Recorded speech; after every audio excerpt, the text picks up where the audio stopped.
I'm going to show you how to perform server-side mutations as an authenticated user using route handlers. Now this does require us to have Supabase auth configured to use cookies, so if you don't know what that means, I recommend you click that card above to get that implemented, and then let's get into it.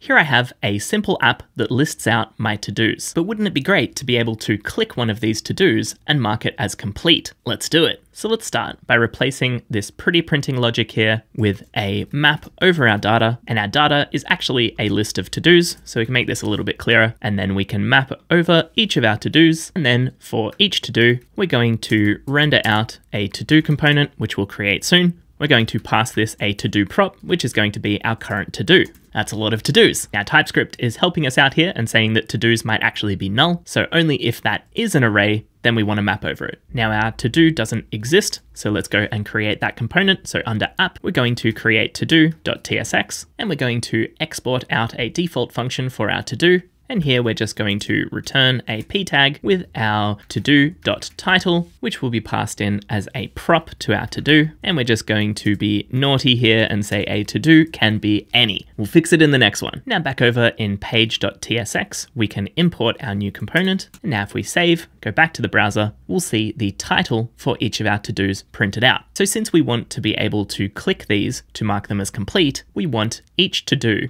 to be a button rather than a paragraph tag. And then when we click this button, we want to mark as complete. So we can declare that function above. And for now, we can just console log that we clicked. Now, if we go back to the browser, we're going to see this error because event handlers cannot be passed to client component props. If you need interactivity, consider converting part of this to a client component. So we're going to do just that and turn this component into a client component by adding the string use space client as the first line in our file. And now if we go back to the browser, we'll see both of our to-dos are now sitting next to each other. But if we click them and open up the console, we'll see the text clicked. So let's add the ability to actually mark these to-dos as complete. So back over in our app, we're actually going to use a route handler for this. And so we can call a route handler by awaiting a fetch call to http://localhost over port 3000 / the path to our route handler. So in this case, that's going to be to-dos. We're going to do this as a put request. So we need to pass some additional configuration options. Our method is going to be put. We also need to tell it which to-do to update. So we can pass across a body and then use json.stringify to turn this JSON object into a string. And this is going to have our ID set to our to-do.id.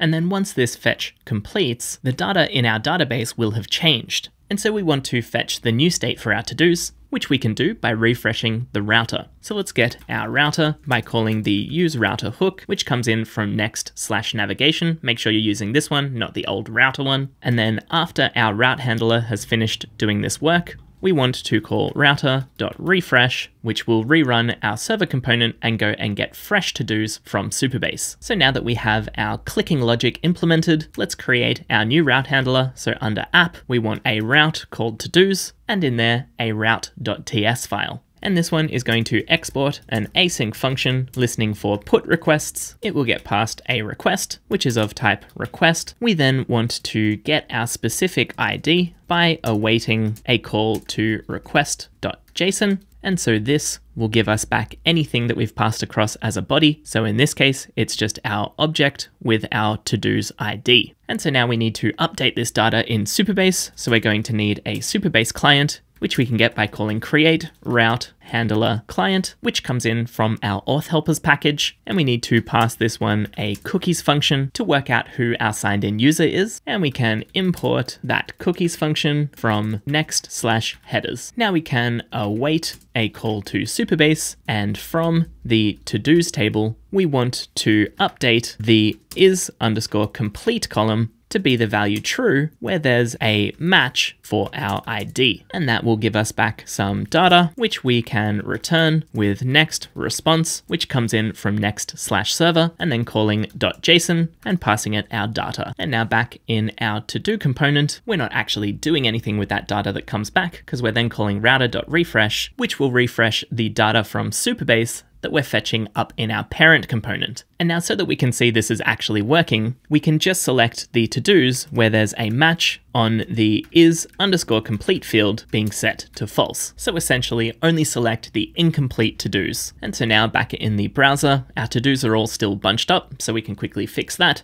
by wrapping this in a paragraph tag. And since we're mapping over something, we really should be setting a key to our to-do.id. But now we see each of our to-dos, and if we click one of them, it disappears because it's now been marked as complete. And we can add another to-do and then click that one to mark it as complete. And it works! Yay! Now our to-do app is getting pretty cool, but we're the only ones that can add items to our list. What if we're working on a team or wanted to make this list more collaborative?